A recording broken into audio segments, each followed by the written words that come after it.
I just was thinking, like, who am I? Who am I to actually like talk to these amazing like rock stars? And so I just remember feeling so awkward and so embarrassed and so in my head, like, what are they thinking about me? And blah, blah, blah.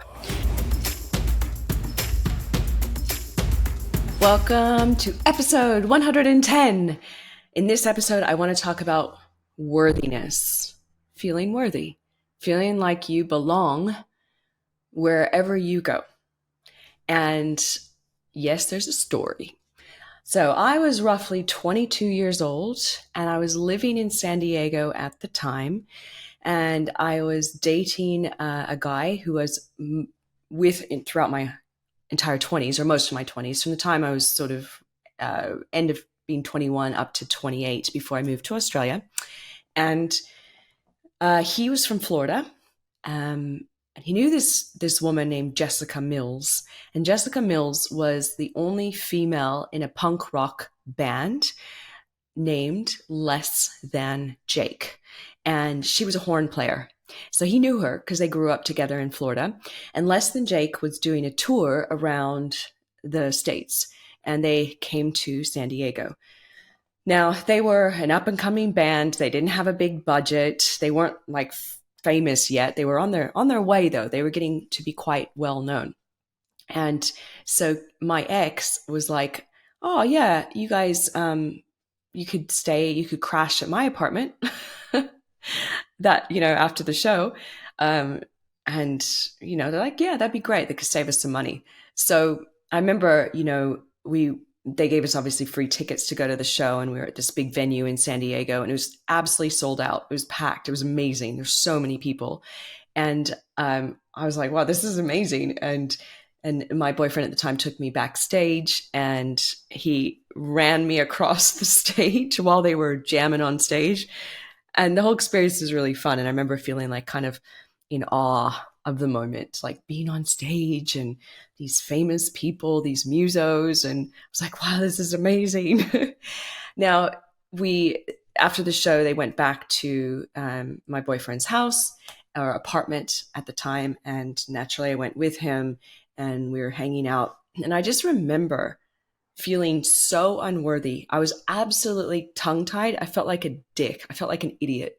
We were just sitting there in his lounge room and or living room, and hanging out, and like we pulled out sleeping bags and things for them to crash on, because there were 5 of them in the band, like as a group.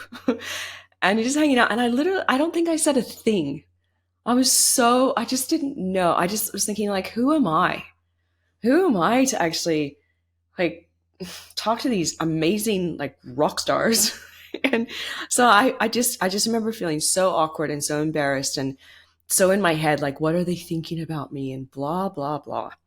So that moment stuck with me, and it popped up in my memory again the other day. Could have been all the lion's mane supplements I'm taking, maybe, but also just a moment in time. And I remember, because it kind of made me think differently about successful people. From that moment and working with Tony Robbins, that was another huge moment for me. I just started realizing that people are just people, and we all have gifts. We all have areas of expertise. The thing is that some of it is more public facing. If you are a musician and you make it, you are public. If you are a speaker and you make it, like Tony Robbins, your gift is very public facing in front of a lot of people. But we all have these gifts, all of us. So I just keep that in mind now, whatever I do, with the powerful, amazing people that I meet, that are in my peer group, that I come across. I have an interview coming up in a couple of episodes with a guy named Chris Do. And this guy, like, I'm amazed he said yes to be on the show, to be honest. That's that little worthiness thing, that little mindset thing coming up. It comes up to all of us. But he got on the show. You'll hear the episode, and he has a huge influence on social media. He's almost 1 million followers on Instagram. Incredible producer, really high caliber clients in the past. Pretty cool guy.